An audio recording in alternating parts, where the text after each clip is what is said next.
We owe $70 trillion. I understand that, but it goes you to walk out a $4 trillion solution, which is basically just a way for the Democrats to avoid dealing with this until 2017. I'm not here to talk about plans to deal with this till 2017. I'm saying we've got a real problem, and I'm tired of Republicans and Democrats who either want Republicans who want to burn the place to the ground, and Democrats, with all due respect, who want to offer a plan that gets it through their end of their second term of their presidency, and then screws me and my kids when it's over. And until we do that, we have to deal with the extraction that is at foot. It is the reason the financial markets are behaving the way they're behaving. That is a mathematical fact. This is not some opinion. This is a mathematical fact. Tens of trillions of dollars are being extracted from the United States of America.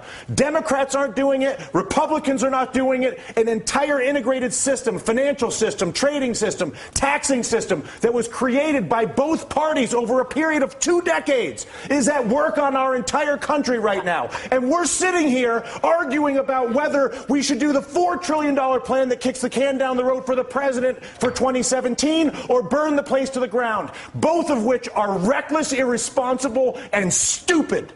And the fact of the matter is, until we actually, and I'm sorry to lose my temper, but I tell you what, I've been coming on TV for 3 years doing this. And the fact of the matter is that there's a refusal on both the Democratic and the Republican side of the aisle to acknowledge the mathematical problem, which is that the United States of America is being extracted. It's being extracted through banking, it's being extracted through trade, and it's being extracted through taxation. And there's not a single politician that has stepped forward, Susan, to deal with this. But there's only one right now. The leader of the free world, whether you like it or not, the President of the United States is arguably one of the most powerful individuals we have out there. But and Susan, he's what you're saying is exactly the point that Dylan is making. It's not about one guy. It's about all of them. No, I actually disagree. I think Dylan's saying it is about one guy. It is about one guy. What would you like him to do? I would like him to go to the people of the United States of America and say, people of the United States of America, your Congress is bought. Your Congress is incapable of making legislation on health care, banking, trade, or taxes, because if they do it,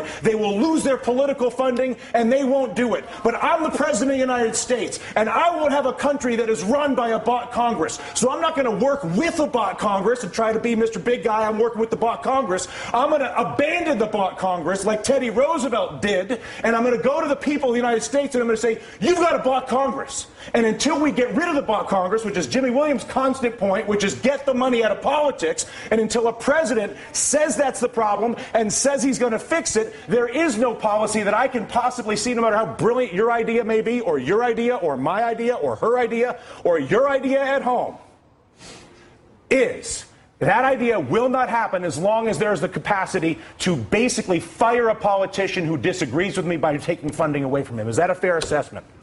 Money in politics is the root of all political evil. It is corruption at its worst. And until we step up and kick that out of the park, it's going to be the same system all and only the president could do that. No. Congress has to do it too. The Congress has to do it too. But I'll tell you what. How bad does it have to get? How much money has to be extracted? How many things have to be heard? Down to brass tacks. Okay, physically, what do? You go and give a speech right now. Right now. Right now. You say. And then what happens tomorrow? Tomorrow, what happens is you begin the process of actually investing in solving the problem. So I come out and I say, how? I create an infrastructure bank with 2% blending immediately. Once I explain to people the problem, once I explain to you have cancer, once you understand how screwed up your trade, tax, and banking policies are, believe me, you will have no issue when I incorporate an infrastructure bank that I fund with repatriated offshore money that I bring in and then use to create 2% direct lending to every business in America, because when you realize that the banking system is fully corrupt and defrauding us, and I come out and say that, which is what I want my president to do, that at that exact moment I say, you know what, we got a screwed up situation here, people. You all know it, and now what? I'm going to admit it. And as a result, not only have I admitted it, but we're going to begin the process of solving it like grown-ups. They did it in World War II. They did it after the Civil War. They did it in Latin America with the Brady bonds. We are not seeing it happen now. The panel stays a little more emotional than I anticipated getting at work this afternoon, but what am I going to do?